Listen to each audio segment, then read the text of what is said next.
Promiň. A který mikrofon teda jde na něho? Trojka? Všechny? Jenom ti ho musím zapnout. Počkej, ale tak, protože ta trojka je vybitá. Ne? Jo, skoro vybitá. No, tak jednička má 2, to zvládnu si Mhm. jedničku. Tak jedničku to budu používat.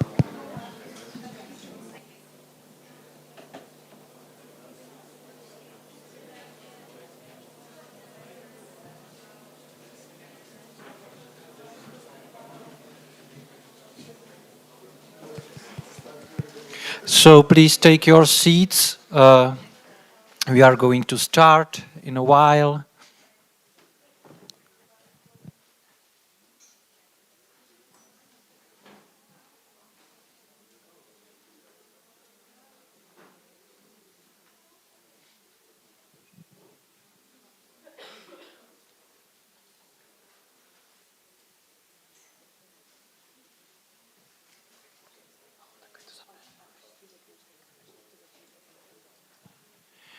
Okay, so welcome to the next part of our program. Welcome to the masterclass with Sergei Loznitsa. Please, we are connected to Mr. Loznitsa, so if we can have him on the screen. I would like to start with a very brief introduction. Then I will pass the word to him to introduce himself and start his masterclass. Then there is to be a screening of a movie by Mr. Loznitsa, Opera House, and then he will say about his method and about dilemmas maybe he's dealing with in his work. Just a brief introduction. Sergei Loznitsa was born in Belarus, but his family later moved to Kiev in Ukraine, so where he studied what was interesting for me. He studied applied mathematics and control systems, but later he moved to film. Maybe you know some of his movies, which usually deal with history or very important and usually tragic historical or revolutionary historical events, especially from from Eastern European history. I just say the trial or process depicting the first of the Moscow trials from 1930, or the movie State Funeral from the year 1990. 1919, sorry. So this is a very brief introduction, and Mr. Loznitsa, you can say your words for your audience now. Good afternoon. Sorry, I cannot be with you, only on screen. And thank you for coming for masterclass or for this talking. And film which you will see right now, named Night at the Opera. I don't know from where Opera House appeared. So, and this film was commissioned by Opera Garnier in Paris. And they asking me to do something for them and something from archive. And I can say that I asking them what kind of archive they have, and I can say that I just concept of this film I create when we just discuss. I haven't seen any archive, but idea came to me when we are talking about archive.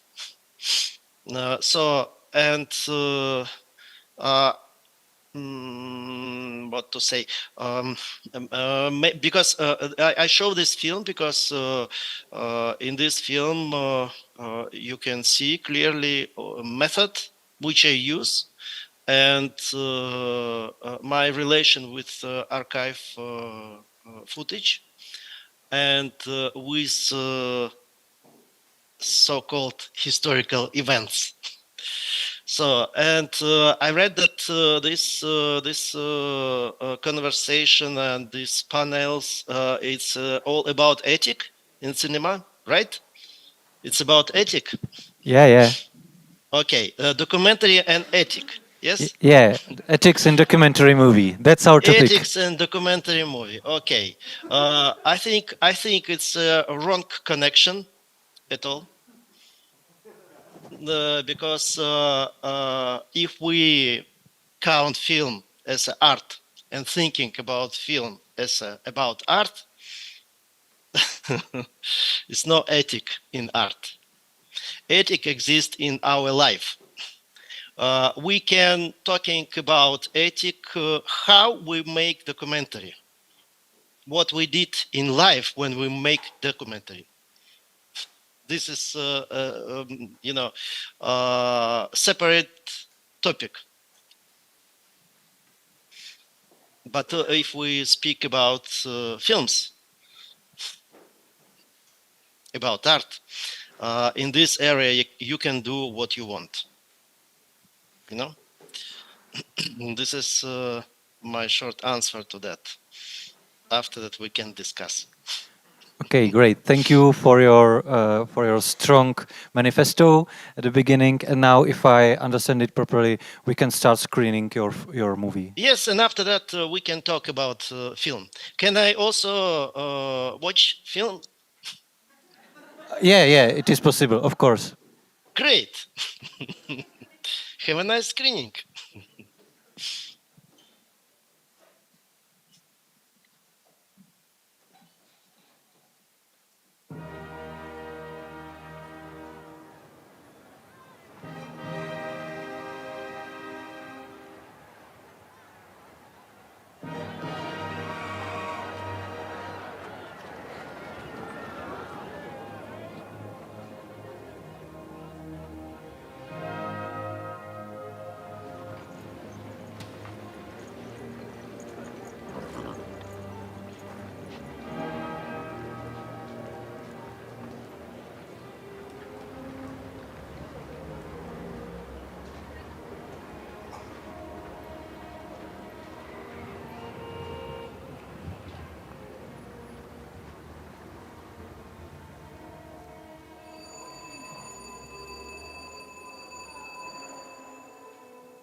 So, now it's time for you, Mr. Loznitsa. We are back, and you can comment your movie and your method as you wish. It's your... When I show it to French producers, they're asking me when it happened. So, when they described for me archive, they said that during 10 years or 15 years was some ritual when presidents or queen, king, which visit Paris, they at one evening visit opera. And of course, for newsreels, they shot it for TV and for newsreels for cinema, and made this kind of I don't know reportage, report. And I haven't seen any this footage, but I thinking, okay, maybe it can be interesting if I make it in one day, like all visitors came in one day. So and after that I started build structure. According structure of society, like simple people who are staying away and they're on the street, people who invited, let's say middle class, after that of course aristocracy, and after that of course they're all presidents and queen and king. And you can meet there I don't know, Sheikh of Iran or Queen of Great Britain and Queen from Norway, from Greek, President of Madagascar, and etc. etc. So they all together. And also in this film you can meet three French presidents, Pompidou, Giscard d'Estaing, and Charles de Gaulle. They all together. So, which is also interesting fact. That of course it will be just a joke in case if I didn't find this episode, which when you complete described opera, what it means opera, it's a simple description that it's attractive place where a lot of nice men and women well dressed with diamonds and they a lot of light and also music and they all collected together and we have zal, stage, okay, and after that somebody came and sing. This is after that it's very, very important because I don't know if I didn't find this kind of episode with Maria Callas, which inside keep everything what described opera. You know, in one moment of genius. So in this case I didn't have film. This short moment of her singing, and also she sing from civilian barbarian, yes, and she sing something which fit to this construction, which it's a Razina's opera aria, Razina's aria, and she sing something which fit to this building, this construction. So, and of course, it's a film not about opera and not about this society, about something which are very important in our life, about genius, which is much more important than all these,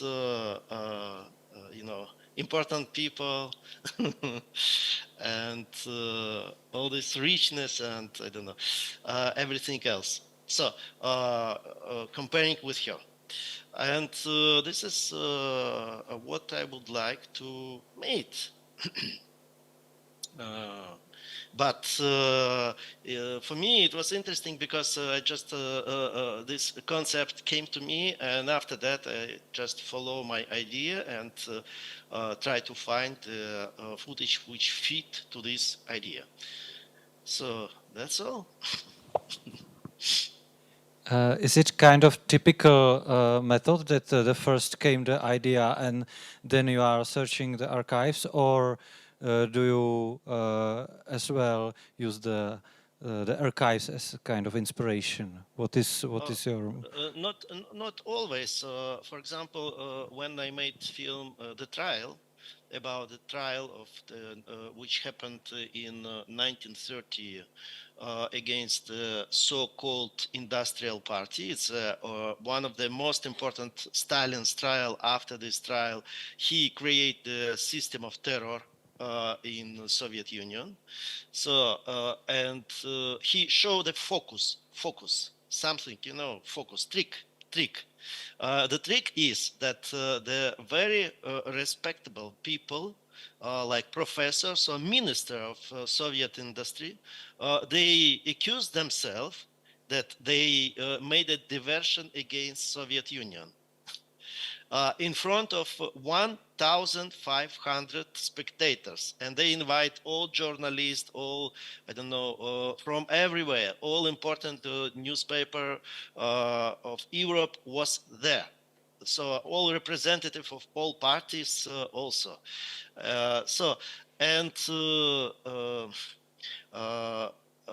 Through this trick, Stalin find a method.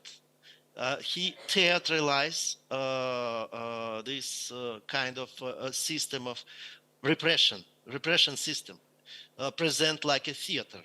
So, and I started to think about this film in a moment when I have seen one short fragment like maybe 20 or 30 seconds of some speech, of one speech of the one of the professor who accused himself, and I was so impressed because I did not trust him. But how I cannot trust, because he's I understand people who lie. He did not lie, but I cannot trust him. This is a paradox. So, and I was so impressed that I just came to archive and asking from where this footage, and start to looking this from where we start searching this footage, and after I find treasure. The footage which was never shown, and nobody knows that this footage exists, and it came me in night dream. I'm a mathematician. It helped me a lot. I remember, and I have a memory, like visual memory, and I just scan picture. Yes, and I remember that picture of catalog of this archive, and in night dream, I saw in front of my eye, when I thinking probably about this film, I saw this picture of catalog, and I saw that it is few, how to say, copy in archive, few copy, 2 or 3, and all copy have a different length. Can you imagine? And I thinking how it's possible that the length of the each reel is different in this copy. Probably it's not a copy. And I'm waking up immediately with this idea. Can you imagine how our brain work? And morning I did I called to my assistant and say immediately run to the archive and asking them to make a copy of this copy and second copy. And we find in all these reels, we did find the footage with the sound, which was not included to the film which was made.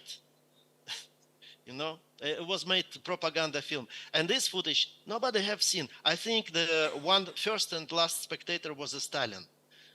They shot for him, I'm sure, and I was second spectator. So, and so because in that moment I make another film, completely another film, and I said, okay, no, we have treasure. Do it. So with the film which I did last time, it was last year in Nikhlava, I think, the natural history of destruction.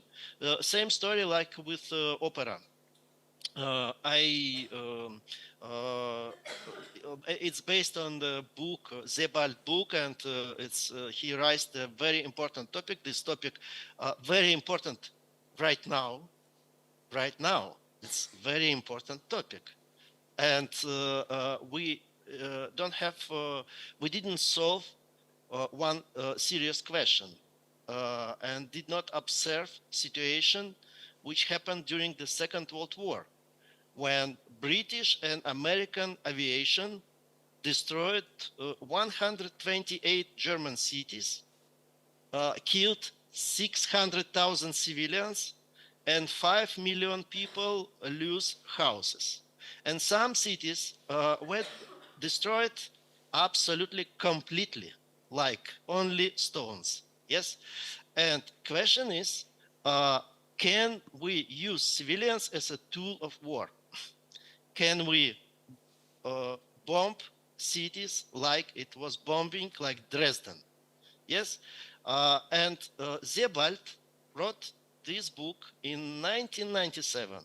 Was a big discussion, and he described how German people observed this tragic event in Second World War, how they described that and what they are talking about. And he said that the German writers, they try to avoid or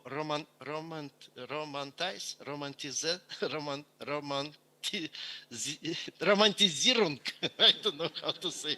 So to talk about that in romantic way, to find the different kind of euphemism to describe that, and it's absolutely understandable. So, but now we have the same situation with Gaza, when Israel, they have to attack, they have to do something, because it's a war against them and they have to answer. But, you know, all world staying like that. And this is a result of unsolving question. Yeah. And when I read Zebald many years ago, and I just thinking about that, and this idea came to me in 2017. And 4 years, we are looking with a producer, we are looking for financing. And we receive a lot of answer. No, it's not interesting at all. We solve everything, we knew everything, and nothing to discuss. So, finally, we find money. It's a big budget because it's 2 hours of archive, and this is not such a cheap archive. But this concept of this film was also, first, it's a concept, idea, how I will build it, and after that I asking people who search archive, asking what I need, what kind of picture I would like to find. So sometimes it happened like that. But with documentary which I shoot, for example, we shoot now in Ukraine, and with this documentary, of course, you never know what happened. Just we like we shot in Lvov in opera house, And surprisingly, before each performance, they play and sing national anthem like Marseillaise in Paris Opera de Paris, and also all people staying and singing national anthem. And after that, Traviata or something else. Interesting. Yeah, I have a question regarding this because why are you or I think that most of your compilation films or films using archives are concerned with history, sometimes very far history, like this 1930. So how do you use history in your work? Do you use it to know something for our days, to try to solve unsolvable maybe questions, or what is the main aim for you as an author to work with history? You know, with history, it's interesting situation because we can say that it happened at the beginning of 20th century, like revolution, yes, and like 1917, yeah, and this is like 100 years of this history already, yeah. I mean the civil war, fighting of different territory for to be independent, like for independency, yeah, and etc. etc. But things which happened like 100 years ago and did not find the solution at the end stay in history. For them, time does not exist. Yeah, and now, for example, Ukraine repeated the same what happened from 1917 till 1921.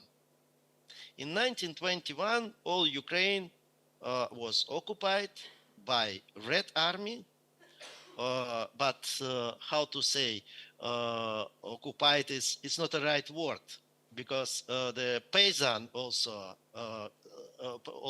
support and participate in that, and workers, Ukraine workers also, and Communist Party also exist in Ukraine, etc., etc. But this attempt to be independent country happened there, but 100 years Ukraine wait right moment to fight again for independence. You know, it means that something did not happen in that time. And it's interesting to observe that. And if we have this possibility to coming back to the moment when something happened, but we did not understand what happened there. Like collapse of Soviet Union happened, on my point, in the moment when Stalin died. Already people they felt that Soviet Union in future will collapse. And after that, it was like 40 years of inertia. They tried to save, but the state which Stalin built in that moment completely disappeared.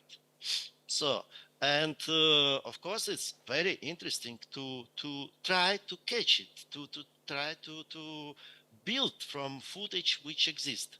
Because you know, I also dream to have footage of many events which happened in former Tsar Empire, or I don't know, in this territory, so-called like Russian Empire or Soviet Union. But I don't have, you know, not everywhere was a camera. And we limited with this, you know, it's not everything was shot. And thanks God when you find, I did find Kiev Trial footage. This footage was shot during the Kiev Trial in 1946, trial against the German criminals, the war criminals, with the execution at the end. They carefully shot it and put it in archive. Then decided not to make a film. But I find that and make a film. It's interesting for me, it's a time machine.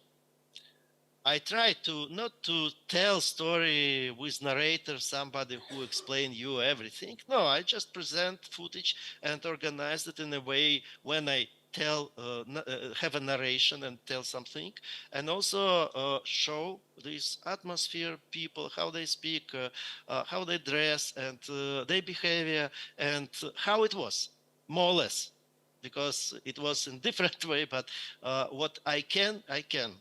What I have, what kind of footage I have, I can use, yes, and try to save maximum of that, because I understand that in archive, maybe some picture nobody will see in the future, but in film, maybe somebody will find in library and will watch it.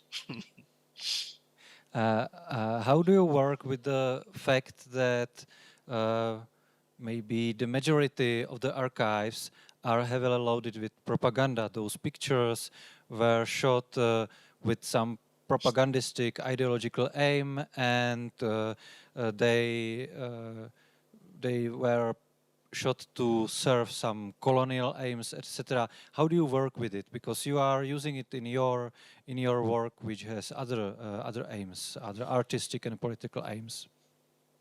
Yeah, I just transform your question. What do you think about Dziga Vertov films? You know, it is a films, yes?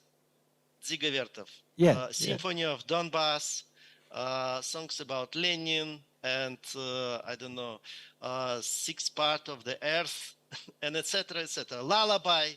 What do you think about that? It's a film, yes? Yeah, those are films, definitely. And We agree. propaganda. Propaganda, yes? Yes. Dziga Vertov was an honest communist. Yes, and also document of this epoch, right? It's a document, Yeah. right? Yeah. That's all. Propaganda, it is a result. And you always can deconstruct all films, yes, even in Dziga Vertov films. You can deconstruct it and use only footage and re-edit it in a way how you want. For example, I made a film which named Review. I watch when I work in St. Petersburg documentary film studio in pausa, in edited table, because the archive is closed. There's a second door, and I just take some reels from propaganda from 60s, 50s, and watch it. It was a very interesting experience, and this is pure Soviet propaganda, Leningradские хроники or something like that. And after that, thinking, okay, it's such a beautiful shot, because, you know, in 50s in Soviet Union, they produced 10 film a year. 10 film a year, beginning of 50s. And all very good cameramen. They shot documentary. And it's so fantastically beautiful shot. But narrative and music and everything, it's a propaganda, pure propaganda. I just clean this music, remove this narrative, and watch picture. Just switch out sound and watch picture. So, and after that, I decide to use this picture and make a film about propaganda. Make it work for good thing, for understanding what is it. So, and finally, I made a film from all this propaganda footage. was my experiment, and I was, I won against this propaganda footage. Yes, I just fight with them and put it in another way, in another order, and edit in a way that meaningless picture have a meaning. I create meaning with the editing, sound, and I play with position of spectator in this film. I recommended strongly this film, which named Review. It was I made this film in 2008, and it was a rehearsal for me and exercise for me. Is it possible, first of all, to use the footage which was shot by 100 cameramen and make a one unit from all of that, and to use propaganda, so-called propaganda footage, because footage is not propaganda or not propaganda. Of course, exists some shots which are completely pure, organized and made, but a lot of 95% is just they shoot live. And even when they make propaganda images, it's also very, very interesting sometimes, because it show your concept, consciousness, subconsciousness of that people. You know, I remember I watched. Have you seen some North Korean films? No. Me personally, not. It's a fantastic experience, you know. It's fantastic experience. From our point of view, it is from one side very naive, and from other side it's very interesting. It's pure propaganda. It depends on the position from which you observe that also. So for me, it's not a question. I can use all footage because it is kind of bricks, and from these bricks I built my building.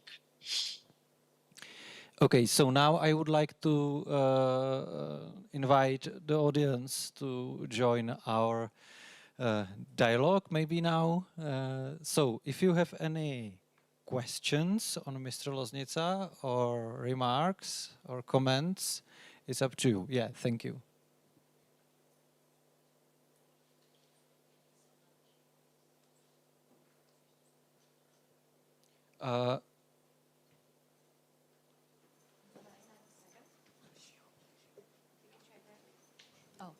Thank you so much.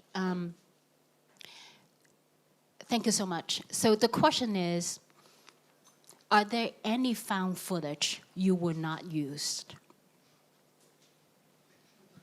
It's too abstract. Depends where and how.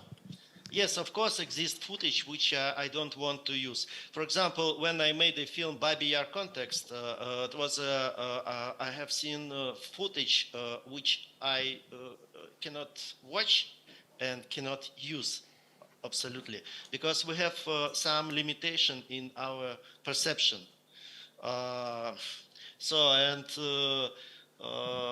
When we watch something, we immediately shocked, so strict and strong that we immediately out of film, out of that convention that we watch film.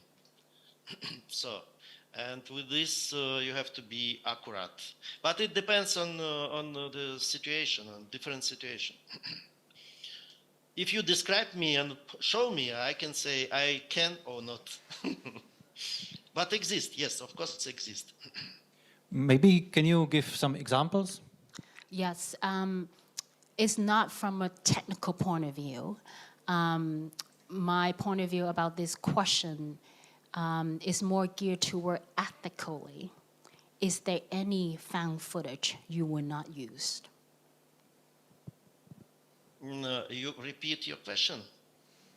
I will try to repeat the question. The question was... But I understand, but it is just repetition of the same question, yes? Yeah, ethical, the ethical point of view of the footage you would not For use? example very simple. If somebody shoot somebody who make a suicide in front of his camera. What happened when I observed that as a spectator? I stay with this somebody who shoot that and did not interfere the person who make a suicide. Somehow I participate in it. You understand? It's an amoral position for me as a spectator. And when I watch this film, I thinking not about film. I thinking about amoral position of the person who shoot in that moment. He can interrupt and he can staying with cold blood and shoot that. Great. So another question or comment? Yeah, here, please. Thank you. One question to opera film.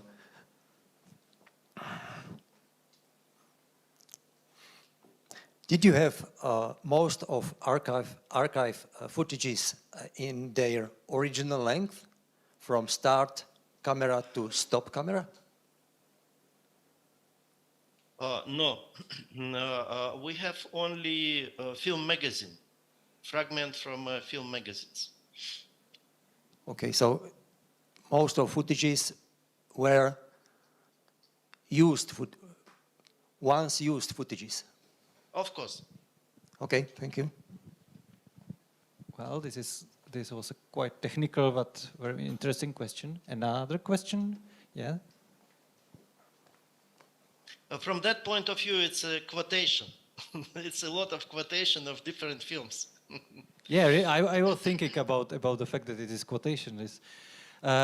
Next question, please. I'm interested, you said that it's also the question about this film that we watched. You said that for you, genius is the most important part of this whole story.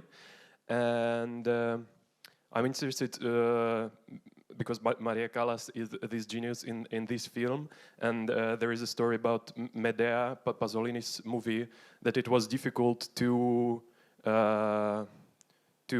Pasolini to make a film with her, that she didn't want to participate in this, as I remember the story behind it.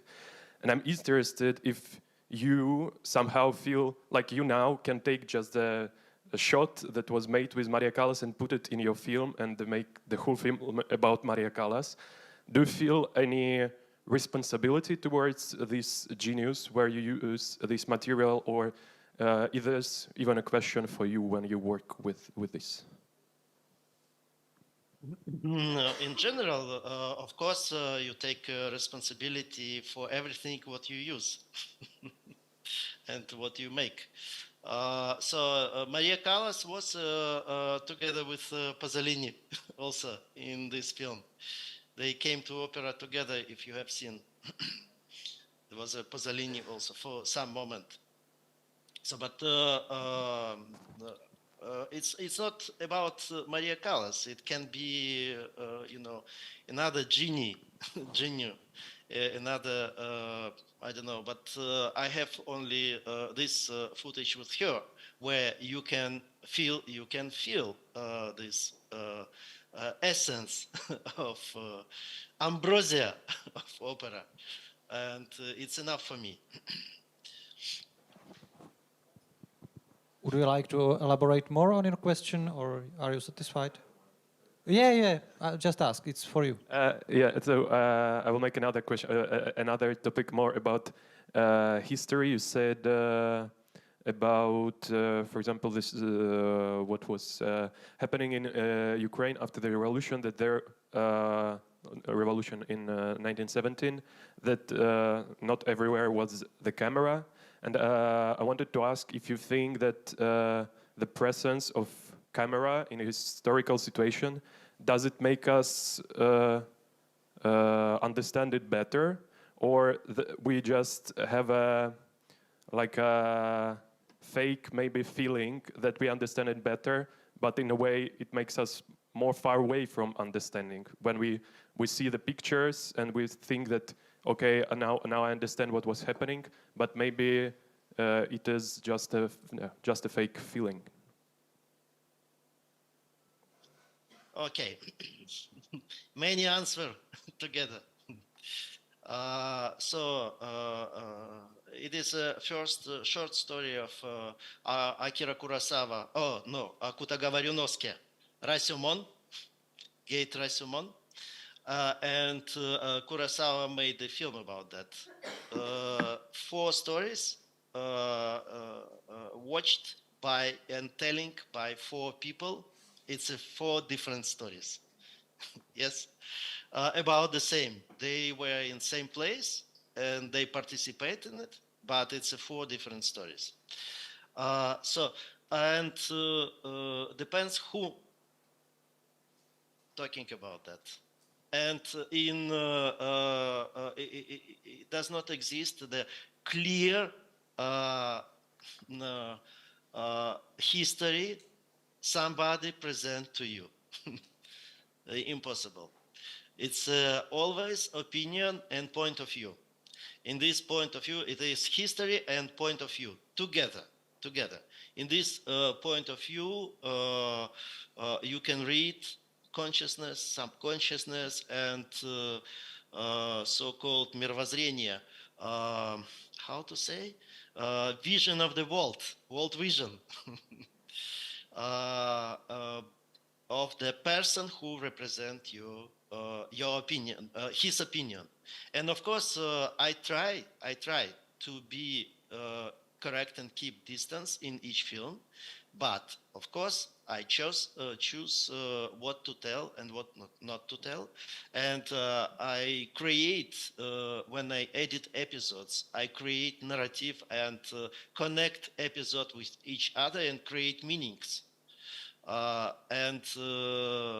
It means that I'm responsible for this creation and for these meanings.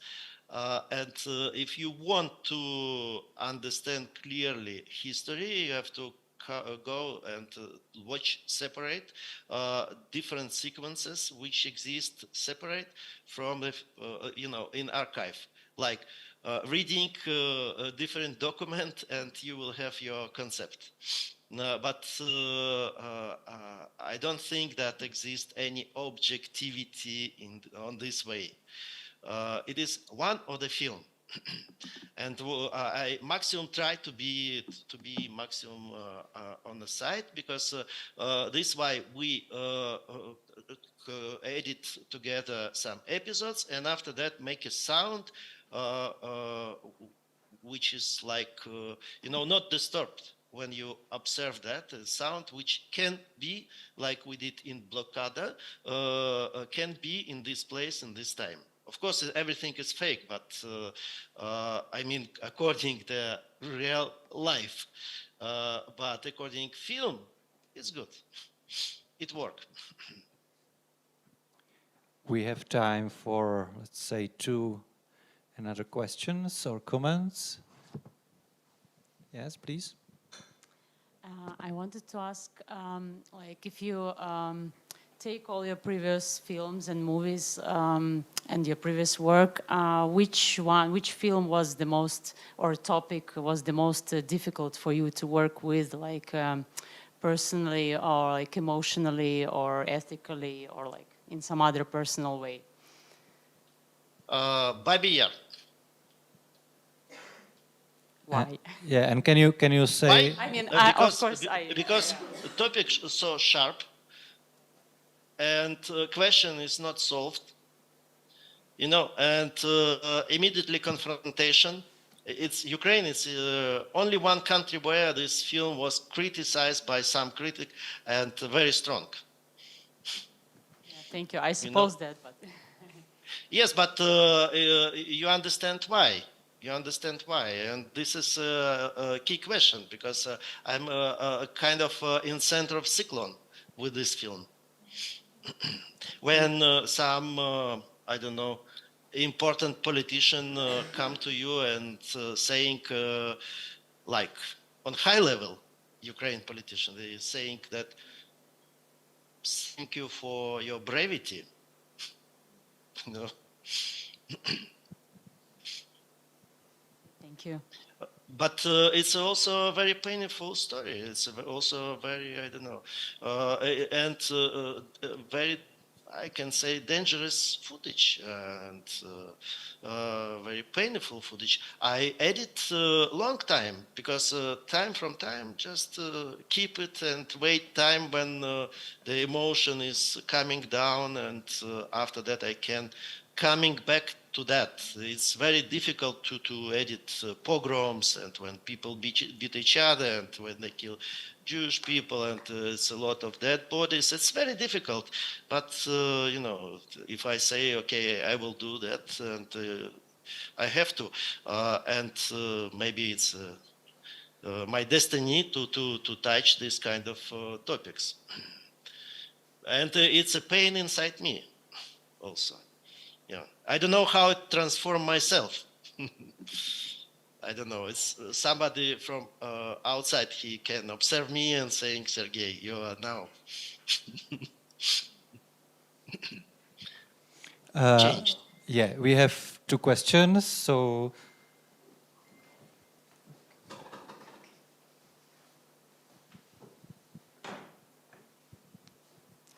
thank you. When you make the compilation film with archival footage, do you want to influence the audience in a particular way to make an impact, or do you want to understand something for yourself first and then leave the interpretation to others without having a strong impact in a particular way? Both. And I want to understand for myself. And after I made film and watch it after some time, I just completely forget it, and after that watch it. Sometimes I understand what I want to say. For example, film Natural History of Destruction. It's not only about how you know, people from both sides, they destroyed cities and killed the civil society, and not about only this kind of technical and military side, but also it's another idea or another thought which exists in this film, that it's such a difficult not to cross line, even if you answer in revenge, you know, not to cross line, to become to make a crime. It's very difficult when you fight in that fighting, inside fighting, stop in some moment, not to crossing that. You understand what I mean? And it's a first, and second, that in some meaning, one side, they which completely was destroyed, and I mean Germans, in some meaning, some reason, they won because they push enemy to make crime. I mean, Dresden was no reason, just completely killed 50,000 people and destroyed completely city where hospitals and tobacco factory and also prisoner of war Americans was there, you know, Kurt Vonnegut, his book about that, he was there. So, and this is another thought which I didn't think about that, but I start to think after when I watch film, and you know, it pushed me to think in this direction. But when I build structure, I try to push spectators to just to reflect on this topic. So, not take a side, not make a statement and saying that and that right. No, I don't know how it's right, but it is paradox, or it is a question which I can't find an answer for that. It's a clinch. Now, for example, we in front of this kind of clinches, like face to face, and we don't know how Ukraine or this war, Russian against Ukraine, how this war will finish, what it means victory, and nobody defined that. you know. And what to do in Gaza, Israel and Gaza? What to do? How to solve that? Also the same, it's a clinch. And we are close to this kind of moment which must be solved. Like it's a drama of Hamlet. The same drama for him, tragic drama. He can't keep silence and forget what happened, and he crossing line. He killed 11 people died, you know, 11 people. So protect his dignity and killed himself because he after is not a human. Is I don't know, no way to live.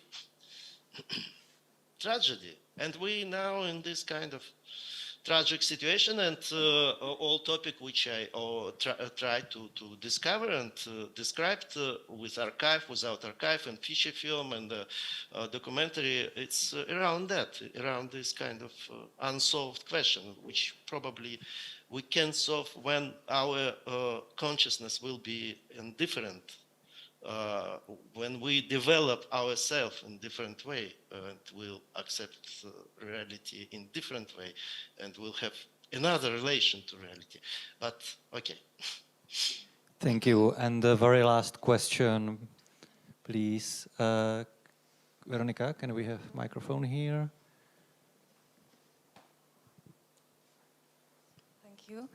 It's maybe technical question, but I'm curious how you work or how do you work with like sound dramaturgy? I mean, like in your work or in your artwork, you can like thanks to this found footage, you can recontextualize the events and recreating like new reality.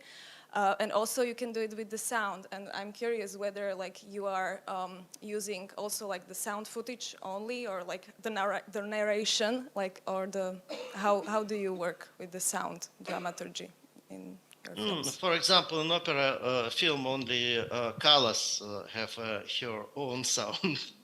And the rest is sound which we made. But here is more simple because we use some important and famous music and which fit to that. But for example, you have seen the orchestra which greet king and queen, and asking opera what they playing, what they perform, and they didn't know. They did not remember. But I use in ironic way the because it's a republic, yes. France, it's a republic, yes. It's a imperator's fanfare. I use that. So which was written in Austria. It's somehow they greet imperator. So, but yes, we try to recreate sound for footage which I don't know I add, and it depends on the film, it depends on the situation, depends on the episode. But from the beginning, we just make like ground sound, like the O-tone, different kind of. After that, add something which exists and you can see that. And after that, like steps and etc. And after that, when you have this kind of background for sound, you can play with meanings and with sound also, create meanings for picture. And you can improvise, and you can create something which happened in this, and it will be also in background. But if you just thinking about sound and only concentrate on sound, you will hear it. So, and sometimes, for example, sync in this in some footage does not work. Like for example, for film Blockada, the siege. It was impossible. We make like sketch with the sound, not carefully, but not fit to the steps, but sound like from a distance, from the muddy glass. Sometimes something you can hear, but it's not very carefully made because it fit to this not clean picture like archive or dirty picture, and this dirty sound fit to that and to this whole situation.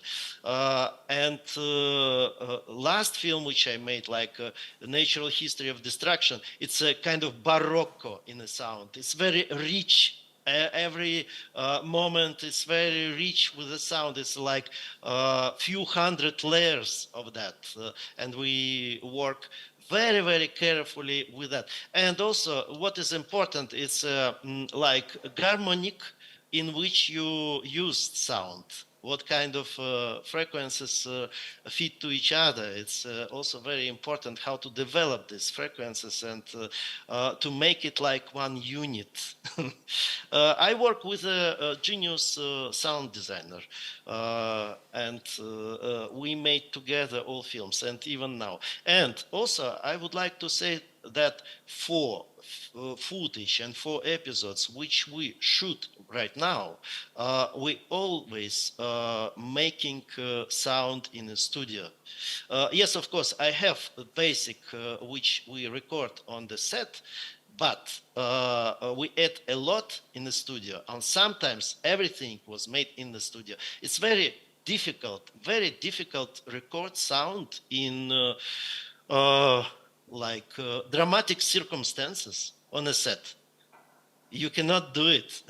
You can't put like microphone here to everybody.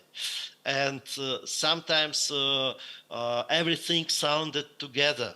Like in Bomb Shelter, children, I made now episode, Bomb Shelter, children study different classes because it's an alarm. So, and they talking together all, like 60 children in bomb shelter with 4 or 5 teachers, and in same time they are talking. Can you imagine sound? It's impossible to use, and we have to make dubbing, at least for teachers. So, and because otherwise it will be a house, and you stop to watch that. So it is not only one. I will teach in November in FAMU from 20th November, 8 days. And who want, join us. I will talk about sound, how I work with examples and step by step, how we make sound at least. Thank you for the invitation. Thank you for your masterclass. We are out of our time.